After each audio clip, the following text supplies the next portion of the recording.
آخرکار 1 گھنٹہ گزرنے کے بعد اس کے صبر کا پیمانہ لبریز نہیں بلکہ ٹوٹ ہی گیا۔ تبھی وہ دوپٹہ کندھے پر ٹھیک کرتی دمکتے چمکتے چہرے سے دروازے سے باہر نکل کر اس کی طرف آ رہی تھی۔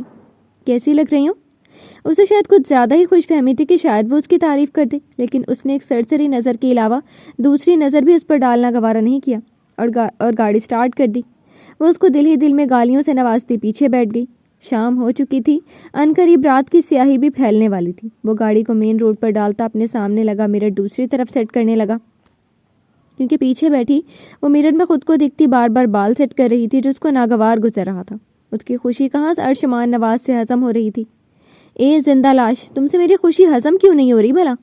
اس نے اس کی حرکت پر تیکھے چتونوں سے اس کو دیکھا، لیکن وہاں تو نو لفٹ کا بورڈ لگا ہوا تھا اس کے چہرے پر، جس پر اس کی باتوں سے کوئی تاثرات نہیں تھے۔ ارشمان کی نظر گاڑی کے لگے سائیڈ مرر پر تھی، جہاں سے 2 بائکس آ رہی تھی جو ان کی ہی تعاقب میں تھی۔ اس کے جواب نہ دینے پر وہ سلگ اٹھی۔ اسی تیش میں اس نے ایک تھپ اس کے کندھے پر رسید کی، پر اس پر اثر نہ ہوا تو اس نے لاتعداد مکے اس کے مضبوط کندھے پر برسائے۔ اسی اثنا میں اسٹیئرنگ اس کے ہاتھ سے چھوٹا اور گاڑی کنٹرول سے باہر ہو گئی۔ اس نے فوراً اسٹیئرنگ واپس سنبھالا۔ اب گھبرا کر اس نے اس افتاد پر ارشمان کی سیٹ کو مضبوطی سے پکڑا۔ گاڑی ایک جھٹکے سے رک گئی۔ آہستہ آہستہ وہ پیچھے ہوئی اور اپنی سیٹ سے ٹیک لگا کر ایک شکر کی سانس بھری، پر ارشمان نے مڑ کر اسے خوشمگی نظروں سے گھورا۔ یہ لڑکی ایک نہ ایک دن اس کا بہت بڑا نقصان کروا کر بیٹھے گی، اپنا اور اس کا ایسی حرکتوں سے۔ ہاکی لگنے کی وجہ سے ایک چھناکے سے گاڑی کا شیشہ ٹوٹا۔ توبہ اچھل گئی۔ اس کو گھورنے میں وہ بھی پیچھے سے آتے بائک سواروں کو وہ بھول گیا تھا۔ نکل سالے باہر، اس بار بچ گیا لیکن اب نہیں بچے گا تو، وہ لڑکا غصے سے بولا جس نے شیشہ توڑا تھا۔ یہ وہی لڑکے تھے جن سے ادھار لیا تھا اس نے اور واپس نہیں دیا تھا، جس پر وہ اسے مار کر دریا میں پھینک گئے تھے۔ رک تو سالے، بتاتا ہوں تجھے میں۔ اس کے اندر پرانا والا ارشمان جاگ گیا۔ ان کی حرکت پر وہ بھڑکا تھا، اس لیے غصے سے جلدی میں گاڑی سے باہر نکلا۔ کیا کہہ رہے تھے؟ ہاں، میں ڈرتا نہیں ہوں تم لوگوں سے، سن لو یہ بات۔ کرتے کے کف فولڈ کرتا وہ خطرناک تیوروں سے ان کی طرف بڑھا۔ دیکھتے ہی دیکھتے وہ لوگ آپس میں بھڑ گئے۔ وہ 4 تھے اور وہ 1۔ توبہ منہ پر ہاتھ رکھ کے سکتے کی عالم میں یہ سب دیکھ رہی تھی۔ چاروں پر وہ ایک بھاری پڑ رہا تھا۔ ایک لڑکے نے اس سے آنکھ بچا کر اس کی طرف کا دروازہ کھول کر توبہ کو کھینچ کر باہر نکالا۔ اے رک ارشمان، وہیں پر، ورنہ تیری اس آئٹم کی گردن کاٹ دوں گا۔ اس لڑکے نے جیب سے چھوٹا سا چاقو نکال کر توبہ کے گلے پر رکھا۔ وہ تو جی جان سے کانپ گئی چاقو اپنی گردن پر دیکھ کر۔ سانس بھی روک دیا اس نے خود کا۔ رک تو ارشمان بھی گیا تھا وہیں پر، جس کے باعث اس کی گرفت ان لڑکوں پر ڈھیلی ہوئی۔ موقع غنیمت جان کر وہ لوگ واپس اس پر حاوی ہو گئے۔ ایسی صورتحال میں وہ گھبرا کر اس لڑکی کی گرفت میں مچھلی خود کو آزاد کرانے کے لیے مار کھاتے ارشمان کی نظر اس پر پڑی جو خود کو آزاد کرانے کی کوشش میں تھی۔ وہ نڈھال سا ان لڑکوں کو خود سے دور کرتا اس کی طرف بڑھا۔ پیچھے ایک لڑکے نے اسے دھکا دیا، لیکن گرنے سے پہلے وہ سنبھل گیا اور ایک ٹانگ اٹھا کر توبہ کی طرف ماری جو سیدھا اس کے پیچھے کھڑے لڑکے کی تھائی پر لگی۔ وہ لڑکا لڑکھڑا کر پیچھے ہوا، جس پر اس نے حیرت سے اپنے پیچھے پھر ارشمان کو دیکھا۔ ارشمان! پہلی بار اس کا نام لے کر اس کے لبوں سے نکلا تھا، وہ بھی چینخ کی صورت میں۔ برق رفتاری سے اس نے اپنے پیچھے سے وار کرتے لڑکے کو کوہنی ماری جو اس کے منہ پر لگی۔ خود کو وہ سنبھال چکا تھا، اس لیے ان لوگوں کو پر پھر سے حملہ آور ہوا اور اس کو بپھرا شیر بنا دیکھ کر وہ لوگ سرپٹ بھاگے۔ ان کو بھاگتا دیکھ کر اس نے سر جھٹکا اور زیر لب ایک گالی دی ان کو۔ وہ واپس توبہ کی طرف بڑھا۔ اس کے سر پر سے بہتا خون دیکھ کر وہ پریشان ہو گئی۔ ارشمان کو تو پرواہ ہی نہیں تھی اپنے سر سے بہتے خون کی۔ آؤ، گاڑی کے پیچھے کا دروازہ کھول کر وہ اس سے بولا جو وہیں پر جامد کھڑی تھی۔ وہ چھوٹے چھوٹے قدم اٹھاتی اس کے قریب آئی اور قریب سے اسے دیکھا۔ سر سے بہتے خون کی پرواہ نہیں تھی اس کو، پر توبہ کو وہ تکلیف اپنے سر پر محسوس ہو رہی تھی۔ ہسپتال چلیں ہم؟ اس کو دیکھ کر اس نے اجازت چاہی وہاں چلنے کی۔ جانتی بھی تھی وہ نہیں چلے گا، پھر بھی چاہتی تھی وہ یہ خون رک جائے جو اس کے سر سے نکل کر اس کو تکلیف دے رہا ہے۔ ارشمان نے بغور اسے دیکھا جو بمشکل اس کے سینے تک آتی تھی۔ وہ اس کو سجا سورا پہلی بار دیکھ رہا تھا۔ میک اپ کی شوقین تھی وہ، شاید اس لیے تو وہ خوب تیار ہوئی تھی عام لڑکیوں کی طرح۔ آنکھوں میں کاجل جو توبہ کو بہت پسند تھا، گال پر تھوڑی کی سائڈ پر کالا تل جو اس نے مصنوعی بنایا تھا۔ وہ گندمی رنگت والی لڑکی عام نقوش کی مالک تھی، اس وقت انتہا کی حسین لگ رہی تھی، پر اس کے سیدھے بال بکھرے ہوئے تھے اس لڑکی کے کھینچنے سے۔ نہیں، اس سے نگاہیں ہٹا کر اس نے بے تاثر جواب دیا۔ وہاں سے ہٹ کر وہ اپنی ڈرائیونگ سیٹ پر آ بیٹھا۔ اس کا یہ مغرور انداز جانے کیوں آج اس کو برا نہیں لگا۔ شاید وہ زخمی تھا اور توبہ کو اس کا احساس ہو رہا تھا۔ وہ بھی چپ چاپ پیچھے بیٹھنے کے بجائے اس کے برابر والی سیٹ پر بیٹھ گئی۔ ارشمان نے اس پر بھی کوئی رسپانس نہیں دیا۔ ہاں، جھنجھلایا ضرور تھا۔ وہ مرر میں اپنے بال اور میک اپ ٹھیک کرنے لگی۔ ادا کو کچھ مت بتانا، گاڑی ولی ہاؤس کے سامنے روک کر اس نے بنا دیکھے توبہ سے کہا۔ کیوں؟ میں بتاؤں گی، اور یہ بھی کہ تم زخمی ہو، سر سے خون بہہ رہا تھا۔ میں نے کہا ہسپتال چلیں، لیکن تم نہیں مانے اور اب نہ جانے کہاں جا رہے ہو۔ اس نے نوٹ کیا تھا کہ وہ اسے دیکھے بغیر اس سے بات کر رہا تھا۔ اس کو پسند نہیں آیا اس کا یہ انداز۔ تم انہیں کچھ بھی نہیں بتاؤ گی؟ اس بار بھی ارشمان نے اس کی طرف دیکھنے سے اعتراض برتا۔ اور وہ کیوں؟ تمہیں کیوں لگتا ہے میں انہیں نہیں بتاؤں گی؟ میرے گلے پر چاقو رکھا تھا اس شخص نے، اگر مجھے کچھ ہو جاتا تو، یا جان چلی جاتی، میں رسک نہیں لوں گی۔ ادا کو بتا دوں گی، وہ مجھے کم از کم سیکیورٹی تو فراہم کریں گے۔ وہ معصومیت سے آنکھیں پٹ پٹا کر اسے سخت زہر لگی۔ چلی ہی جاتی، وہ بلند آواز میں بڑبڑایا۔ ہاں، اس کی بڑبڑاہٹ سن کر اس کا منہ کھل گیا۔ تم مجھے بددعا دے رہے ہو زندہ لاش؟ وہ واپس اپنے اصلی انداز میں واپس لوٹ آئی۔ نہیں، لیکن دعا ضرور کر رہا ہوں، اب نکلو گاڑی سے، زیادہ سر مت کھاؤ میرا، اس پر چنچلا کر کہہ کر اس نے رخ اس کی طرف کیا۔ اپنی کامیابی پر وہ مسکرائی۔ آخرکار اسے اپنی طرف دیکھنے پر مجبور کر ہی لیا تھا اس نے، جبکہ وہ تب گیا تھا اس کو مسکراتا دیکھ کر۔ عزت راس نہیں تمہیں؟ وہ نہیں چاہتا تھا کہ گاڑی سے باہر نکلے یا کوئی اس کو اس حالت میں دیکھ لے، لیکن سامنے بیٹھی لڑکی نے اسے مجبور کر دیا تھا دھکے دے کر نکالنے پر۔ ہاں، گاڑی سے باہر مت نکلنا تم، ورنہ کوئی دیکھ لے گا تو الزام مجھ پر ہی لگاؤ گے کہ ادا کو میں نے بتایا ہے۔ وہ تپا دینے والی مسکراہٹ کے ساتھ اس کو زج کر رہی تھی۔ تو مہربانی ہوگی آپ کی اگر آپ اپنے قدم باہر نکال کر خود کو یہ زحمت دیں گی۔ مجھے بھی جانا ہے، اس نے تب کر کہا تھا، جس پر توبہ کا کہا تھا وہ صبر کے گھونٹ بھر کر رہ گیا۔ اوکے لاش، بائے، ہسپتال چلے جانا، گھر جا کر تمہیں میں ٹھیک دیکھوں، ورنہ ادا کو میں ابھی بھی بتا سکتی ہوں۔ اس کو دھمکی دے کر اس پر ایک طریقے سے اپنا روب جھاڑا تھا۔ اس کے استحقاق بھرے لہجے پر ارشمان نے اس کی آنکھوں میں جھانکا جو اسے تنبیہ دے رہی تھی۔ اس کے جانے کے بعد اس کی پشت پر الجھے بالوں کو اس کے غائب ہونے تک دیکھتا اس کے استحقاق بھرے لہجے کے حصار میں جکڑا رہا تھا۔ وہ اپنے کمرے میں ہی تیار ہو رہا تھا۔ اس نے منع کر دیا تھا ولی کو کہ وہ خود تیار ہوگا اور اس کو کوئی ڈسٹرب نہ کرے۔ یوسف ولی کے بھی اپنے انداز تھے، اپنے ہی موڈ تھے اس کے بھی۔ اسکن کلر کی شیروانی میں اس نے خود کو آئینے میں دیکھا۔ سانولی رنگت پر اس کو خود ہی شیروانی اچھی نہیں لگی، اس لیے رضا بابا کو بلایا اور ان سے کہا کہ اس کو یا تو براؤن رنگ کا کوئی سوٹ دے یا کالے۔ پر چھوٹے بابا، آپ کی شادی ہے اور یہ شیروانی آپ پر اچھی بھی لگ رہی ہے۔ اس کے احساس کمتری بھرے لہجے کو انہوں نے محسوس کیا تھا۔ افسوس سے وہ اسے دیکھ رہے تھے، انہیں ترس آیا تھا اس پر۔ نہیں، مجھے دیں کوئی دوسرے کپڑے، ورنہ میں خود پہن سکتا ہوں۔ اس نے شیروانی خود ہی پہنی تھی کیونکہ اس کے لیے وہ آسان تھی، پر وہ شلوار قمیض خود سے نہیں پہن سکتا تھا۔ اس کی دھمکی کارگر ثابت ہوئی۔ رضا بابا اس کے لیے دونوں کاٹن کے استری شدہ براؤن اور بلیک رنگ کے کپڑے نکال کر لائے اور اس کے سامنے کیے۔ یوں کریں، یہ کالا والا دے دیں، یہ صحیح رہے گا۔ اس نے کالے کپڑوں کی طرف اشارہ کیا۔ نہیں چھوٹے بابا، یہ براؤن والا پہن لیں، یہ زیادہ اچھا رہے گا، شادی کی مناسبت سے یہ کالا رنگ ٹھیک نہیں۔ انہوں نے براؤن والے کپڑے اس کے سامنے کیے۔ جو کرتا تھا گلے پہ مردانہ کڑھائی ہوئی بھی تھی۔ اچھا، صحیح ہے یہی۔ وہ جھٹ سے مان گیا۔ اس کی معصوم صورت دیکھ کر بے ساختہ ان کے دل نے اس کی خوشیوں کی دعا کی۔ جلدی سے تیار ہو کر وہ اپنی مخصوص شال کندھوں پر پھیلائے، چہرے پر سنجیدگی تھی۔ وہ کوئی باروب شخص لگ رہا تھا۔ ابھی تک تیار نہیں ہوئے دولہا صاحب؟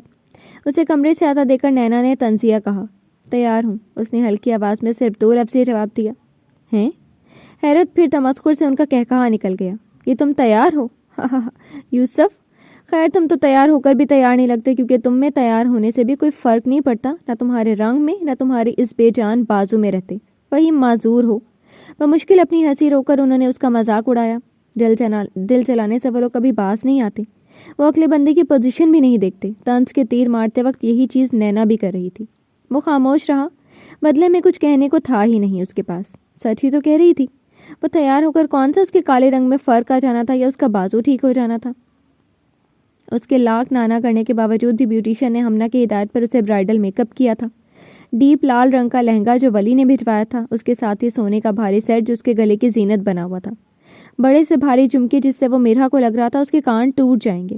برائڈل ہی ماتھا ٹیکا اور ناک میں نتنی، اس پر بیوٹیشین کا مہارت سے کیا گیا میک اپ، ڈیپ لال ہی رنگ سے رنگے ہونٹ، مصنوعی پلکوں کا آنکھوں پر بوجھ اٹھائے اس نے خود کو آئینے میں دیکھا۔ وہ کہیں سے بھی وہ سادگی میں رہنے والی میرھا نہیں لگ رہی تھی۔ اتنا روپ تو اس پر فرحان کے نام سے مائیوں میں بیٹھتے وقت بھی نہیں آیا تھا جتنا اس وقت وہ دمک رہی تھی۔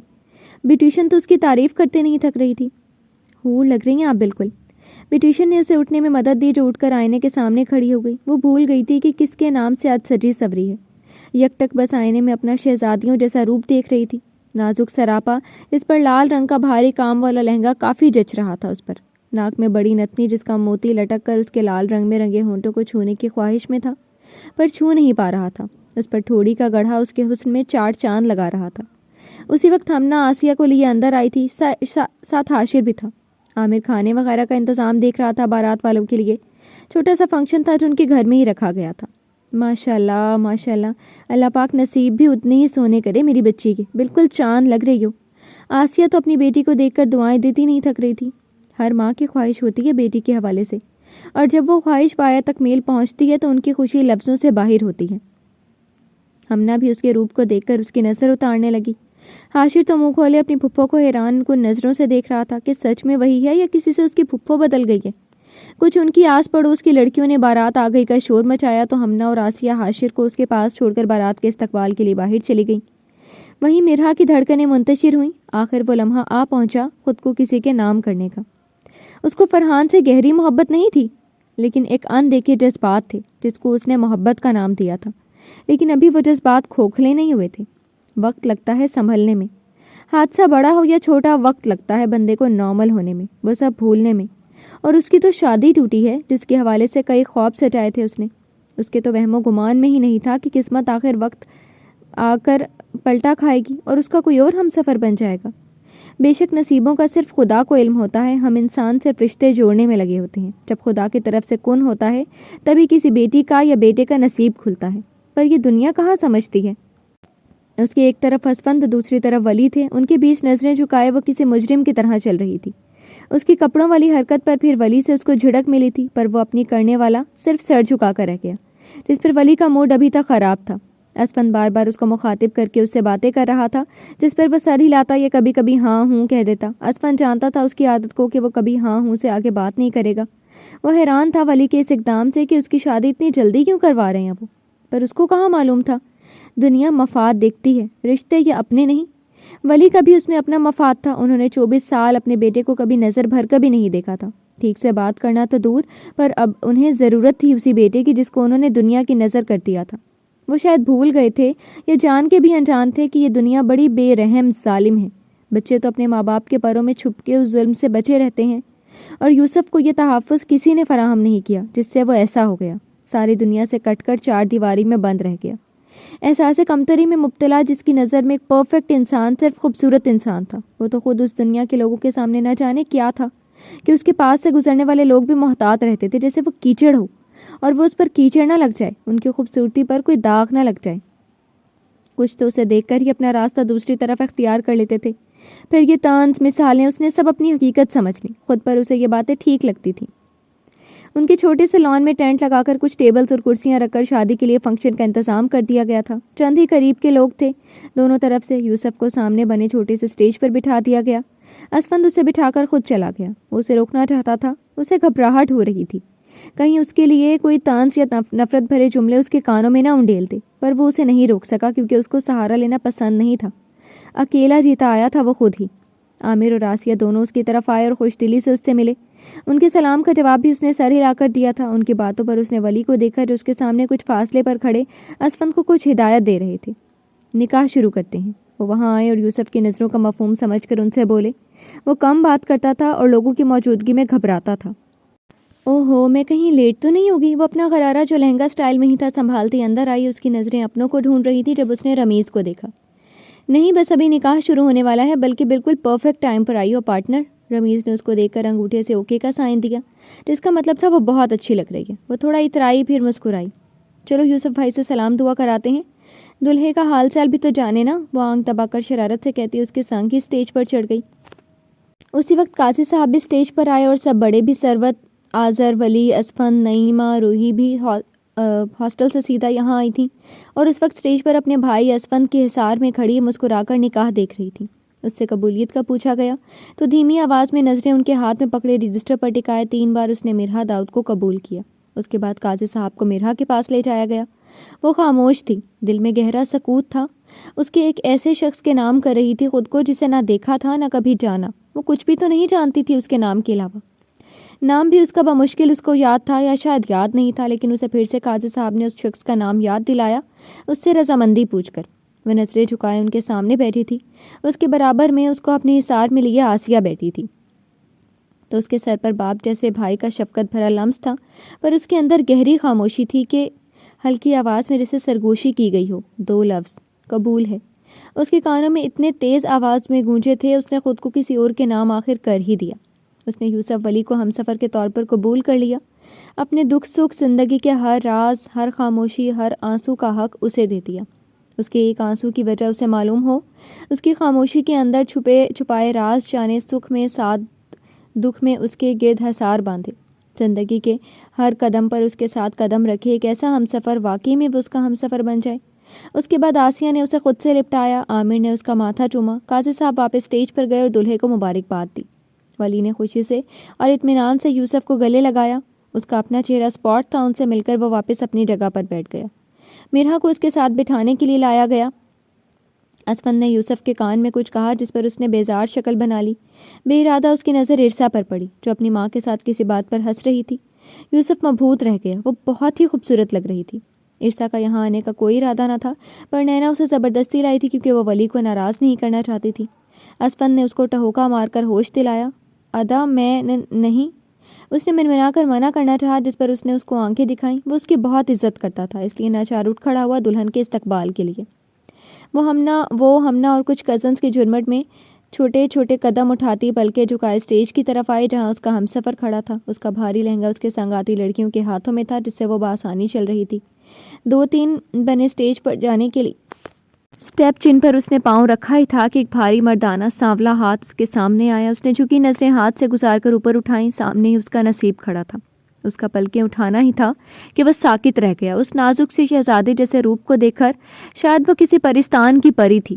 مکمل حیا سے لبریز حسن، پلکوں میں لرزش، اس کے دیکھنے پہ مومی ہاتھوں کی مخروط انگلیوں کی کپ کپاہٹ.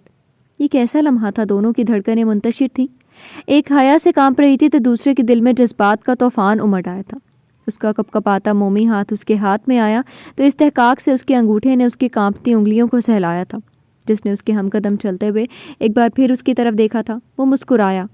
شاید پہلی بار اتنے عرصے میں یا زندگی میں وہ مسکرایا تھا. وہ خاموشی سے اس کے ساتھ بیٹھ گئی جبکہ اس کی دیوانی ہوتی پیاسی نظریں بار بار بھٹک بھٹک کر میرہا پر جا رہی تھی جس سے وہ مزید کنفیوز ہو رہی تھی. مام، کیسی لگ رہی ہے یہ جوڑی؟ ارسا نے جوس سے خون بھر کر سامنے اسٹیج پر بیٹھے میرہا اور یوسف کی طرف اشارہ کیا. چاند سورج کی جوڑی ہے، نینا نے کہنے کے ساتھ ہی کہکہا لگایا. اس کی بات میں چھپا تمسخر سمجھ کر وہ بھی ہنسی. او ہو موم، ایک سیاہی ہے رات کا تو دوسری لائٹ ہے جو کبھی بھی جا سکتی ہے. اس نے تنفر سے ایک نظر دونوں پر ڈالی. اس سے میرہا کا اتنا حسن برداشت نہیں ہو رہا تھا، اس لیے دن کی روشنی کہنے کے بجائے لائٹ کہتی ہے. اس کے خیال سے لائٹ چلی بھی جا سکتی ہے، لیکن وہ یہ بھول گئی روشنی تو کیسی بھی ہو ہمیشہ رہتی ہے. دن کے بعد رات ہوتی ہے تو پھر واپس دن ہی ہوتا ہے، اور اگر لائٹ چلی جاتی ہے تو آتی ضرور ہے. صحیح کہا. میری بیٹی سے شادی کرنا چاہتا تھا. اوقات ہے اس کی. میری بیٹی تو آسمان پر ستاروں کے بیچ چمکتا ایک چاند ہے جس کی جیسا کوئی دوسرا نہیں. ان کے لہجے میں غرور تھا، حسن پرستی کا. چاند کہتے ہیں انہیں داغ یاد نہیں آیا جو چاند کے ہی بیچ میں تھا، جو ان کی بیٹی میں بھی تھا. حسد کا، خود پسندی کا. اپنی ماں کی بات پر وہ مسکرائی اور ایک ادا سے ان کی ہاں میں ہاں ملانے کے لیے بالوں کو جھٹکا دیا جو کسی پر بجلی ضرور گرا گیا. آئینے کے سامنے کھڑی وہ بال سلجھا رہی تھی. چینج وہ کر چکی تھی. واپس اپنے پہلے والے حلیے میں کرتی پر جینس، چہرے پر میٹھے میٹھے میک اپ کے داغ، پیشانے پر تفکر کی لکیریں. پر یہ فکر مندی اسے ایک شخص کے لیے تھی. کیا اس نے بینڈیج کروائی ہوگی؟ کہاں گیا ہوگا؟ کیا واپس حویلی یا کہیں اور شادی میں بھی نہیں آیا تھا؟ دھیرے دھیرے ہاتھ میں پکڑا کنگا اس کے بالوں کو سلجھا رہا تھا، پر اس کی سوچوں کی پرواز کافی تیز تھی. روحی اس کے ساتھ ہی تھی جو کب کا سو چکی تھی. ولی ہاؤس میں شادی والا ماحول نہیں تھا کہ وہ کزن کے ناطے شرارتیں کرتے دلہے کے ساتھ. وہ لوگ جانے کیا دل میں سمائے کہ دل کی خواہش پر لبیک کرتے کانٹیکٹ نمبر سے اس کا نمبر ملایا جو کب کا اسفند نہیں اسے دیا تھا. یونی آف ہونے پر اسے کال کر کے بلا لے. کافی بیل دینے کے بعد بھی کال پک نہیں ہوئی. اس نے موبائل کان سے ہٹا کر دیکھا، پھر دوبارہ بیل دی. چند بیلز کے بعد احسان کر کے فون اٹھا لیا گیا. کہاں ہو لاش؟ اس نے چھوٹتے ہی دانت پیس کر کہا. کون؟ اس کی نیند میں ڈوبی آواز تھی. کون کے بچے؟ وہ بڑبڑائی. تمہاری پرانی گرل فرینڈ جس سے شادی کا وعدہ کر کے چھوڑ کر چلے گئے ہو. میں تمہارے گھر میں کھڑی ہوں، تمہارے ابا کو تمہاری کارستانی بتانے آئی ہوں. کمرے سے نکل کر لاؤنج میں آؤ، پھر دیکھنا تمہارا باپ کیا چھترول لگاتا ہے تمہاری. وہ تو تب ہی گئی تھی اس کے کون کہنے پر، اس لیے جو منہ میں آیا کہتی گئی. نیند کے خمار میں ڈوبا وہ ہوش میں آیا. اس کی باتوں نے بھگ سے ارشمان کی نیند اڑا دی. واقعی میری پہلی گرل فرینڈ ہے؟ اس نے جیسے یقین چاہا کہ اس کی بھی کوئی گرل فرینڈ ہے، وہ بھی پہلی. ہاں، کتنی گرل فرینڈس ہیں تمہاری؟ آدھموئی لاش، گرل فرینڈس بنا کر رکھی ہیں تم نے بھی.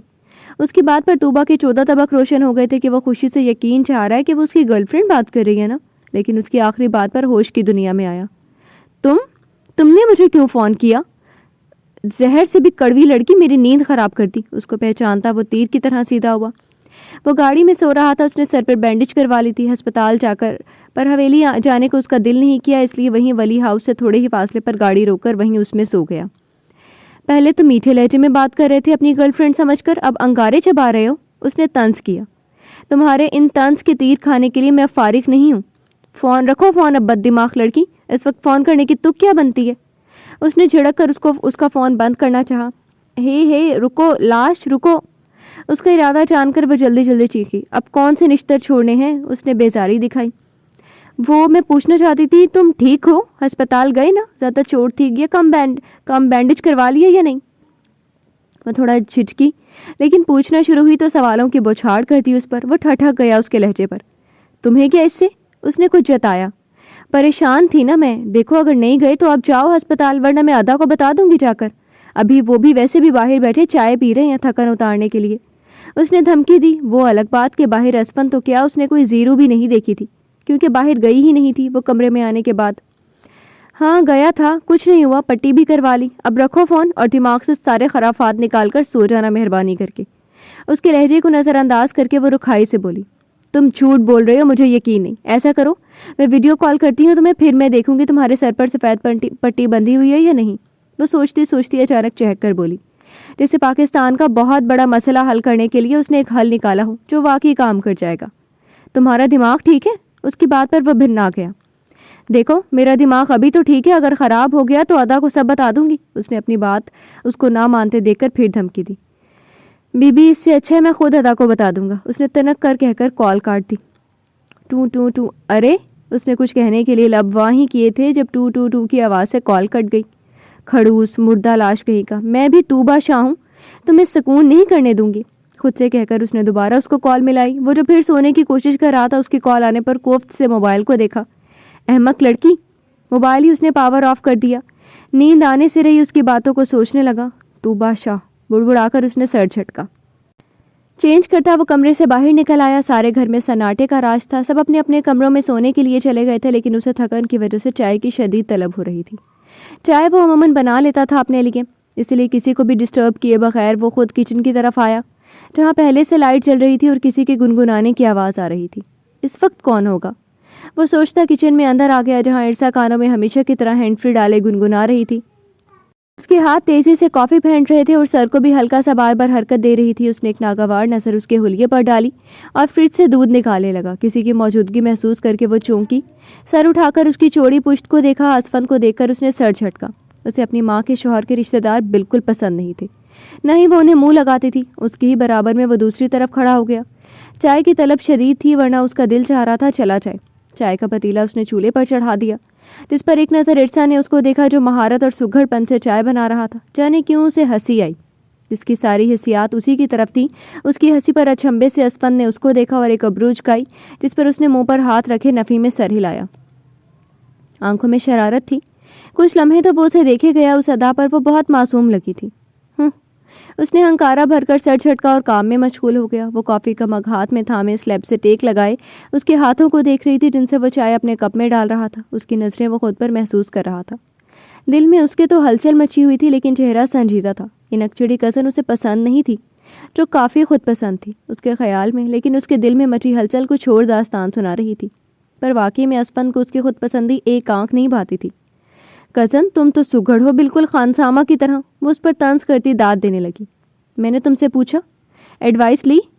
اسفن نے اس کو شرمندہ کرنا چاہا، پر اس کا تو شرم سے دور دور تک کوئی واسطہ ہی نہیں تھا۔ نہیں کزن، بس میرا دل کیا تمہیں آگاہ کر دوں تمہاری صلاحیتوں سے، کافی باصلاحیت ہو تم۔ تمہاری بیوی تو مزے میں ہوگی، اسے کام کرنے کی کوئی ضرورت ہی نہیں پڑے گی۔ واہ بھائی، سب کزنس نصیب والے ہو، اس کو سرتا پیر دے کر ایک ہاتھ سے داد دینے والے انداز میں کہا۔ اسفن کو اس کی باتوں میں کوئی انٹرسٹ نہیں تھا، اس لیے اگنور کرنا بہتر سمجھا۔ تم نے جواب نہیں دیا میری بات کا۔ خود کو یوں اگنور کیے جانا اسے پسند نہیں آیا۔ تمہارے منہ لگنا میں پسند نہیں کرتا، بنا اس کی طرف دیکھے کہہ کر چلا گیا۔ اس نے غصے سے کافی کا مگ سلیب پر پٹخا اور اس کی پشت کو گھورا۔ سمجھتا کیا ہے یہ گاؤں کا سندھی اردو پڑھا لکھا لڑکا؟ وہ پیچ و تاب کھاتی بڑبڑائی۔ اس کو نعیمہ، ثروت اور نینا یوسف کے کمرے میں بٹھا گئی تھی۔ کنفیوز ہوتی وہ اپنی بھیگی ہتھیلیاں دیکھ رہی تھی۔ انجان جگہ، انجان ہم سفر، اسے کچھ بہتر فیل نہیں ہو رہا تھا، اس لیے نم ہتھیلیوں کو بار بار انگلی سے کھرچ رہی تھی۔ نئی زندگی شروع ہو رہی تھی اس کی۔ سب کچھ بھلائے اس نے اس گھر میں قدم رکھا تھا۔ اس کے دل میں یوسف کے لیے کوئی خواہش نہیں تھی، نہ نیا احساس، کچھ نہیں۔ پھر بھی اس رشتے میں بندھنے کے بعد وہ پوری ایمانداری سے اس کے کمرے میں اس کے بیڈ پر بیٹھی اس کا انتظار کر رہی تھی۔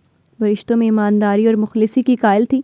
جس رشتے میں مخلصی نہ ہو، لاکھ چاہنے کے باوجود بھی کچی ڈور کی طرح بنا رہتا ہے، جسے ذرا سا کھینچنے سے ہی وہ ٹوٹ جاتی ہے۔ جوڑنے کے بعد بھی اس پر بھروسہ نہیں کر پاتے، کیونکہ اس پر جوڑ لگا ہوا ہوتا ہے۔ پھر وہ گرہ کب کھل جائے یا پھر کسی اور جگہ سے ٹوٹ جائے، کچھ معلوم نہیں۔ وہ مضبوط اعصاب کی مالک لڑکی تھی، جو چیز حاصل نہ ہو اس کے حصول کی بجائے لا حاصل ہی رہنے دیتی تھی، کیونکہ کبھی زبردستی سے حاصل کیے لیے رشتے پاؤں کی زنجیر بن جاتے ہیں۔ پھر کلک کی آواز سے دروازہ کھلا۔ وہ اندر آیا۔ حسب معمول کندھوں پر شال تھی، چہرے پر اب خوشی کے اثرات تھے۔ وہ خوبصورت لڑکی اس کے انتظار میں بیٹھی ہے، مطلب کوئی اسے بھی چاہے گی۔ اپنے باپ کی باتوں کا اثر تھا جو انہوں نے اس کو بھیجتے وقت سمجھائی تھی۔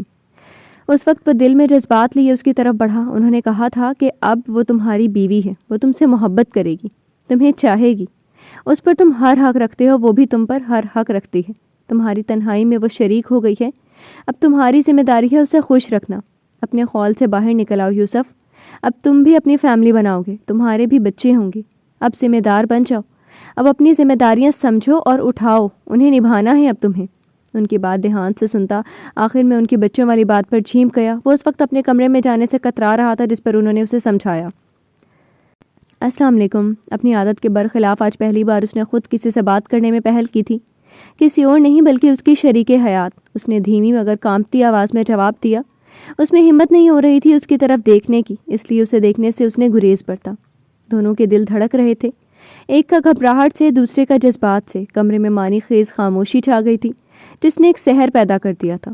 یوسف کی نظریں اس کی مومی مہندی بھرے ہاتھوں پر گئی، جس کا لمس ابھی بھی اس کو محسوس ہو رہا تھا۔ اس کی آنکھوں میں ایک خمار اتر آیا۔ اس نے اس کی گود میں رکھا وہ ہاتھ اپنے ہاتھ کی گرفت میں لیا۔ کمرے میں چھائی مانی خیز خاموشی پر اچانک ہوئی اس افتاد پر وہ گھبرائی، پلکوں کے بار اٹھائے، ہمت کر کے اس کی طرف دیکھا۔ سانولا رنگ، عام نقوش کا مالک، شال کندھوں پر پھیلائے، وہ اسے دیکھا دیکھا لگا پر یاد نہیں آیا۔ یوسف نے اس کی ہتھیلی بھیگی محسوس کی، اپنا انگوٹھا اس کی ہتھیلی پر پھیر کر اس کا پسینہ صاف کیا۔ اس کی اس حرکت پر وہ کسمسائی، ہاتھ پیچھے کرنا چاہا، اپنی حرکت پر وہ بھی چھینپ گیا۔ واپس خاموشی چھا گئی۔ مرحا حیا سے خاموش تھی تو یوسف اپنی عادت سے، یہ کیوں بھیگی ہوئی ہے؟ مان اس نے خاموشی توڑ کر پھر سے خود ہی پہل کی۔ اس کی بات پر مرحا نے بے ساختہ سر اٹھا کر اسے دیکھا۔ اس کو کیا بتاتی اس کی ہتھیلی کیوں بھیگی ہوئی ہے؟ مجھے چینج کرنا ہے۔ اس نے گھبرا کر اپنا ہاتھ اس سے چھڑایا۔ وہ اٹھ کھڑا ہوا۔ آئیں۔ وہ اٹھ رہی تھی لیکن بھاری لہنگے کی وجہ سے اس کو مشکل ہو رہی تھی۔ جب اس نے تھام کر مرحا کو اٹھنے میں مدد دی، اس شخص کے لمس پر اس نے ایک سرد سانس ہوا کے سپرد کی اور چینج کرنے چلی گئی۔ آدھے گھنٹے بعد وہ چینج کر کے باہر آئی تو کمرے میں اندھیرا چھایا تھا۔ سامنے ہی بیڈ پر وہ لیٹا ہوا تھا۔ مرحا نے محسوس کیا اس نے چینج نہیں کیا تھا۔ وہ خاموشی سے اس کے برابر میں آ کر شکر کرتی لیٹ گئی کہ وہ سو گیا ہے۔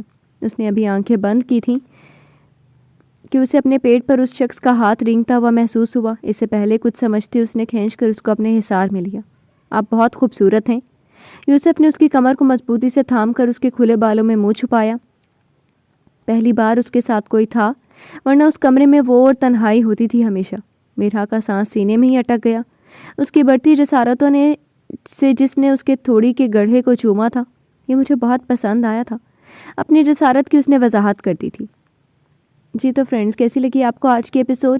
امید ہے آپ کو پسند آئی ہوگی۔ کمنٹ سیکشن میں بتانا مت بھولیے گا۔ پھر حاضر ہوں گی نیو ایپیسوڈ کے ساتھ، تب تک کے لیے اجازت دیجیے۔ شکریہ، اللہ حافظ۔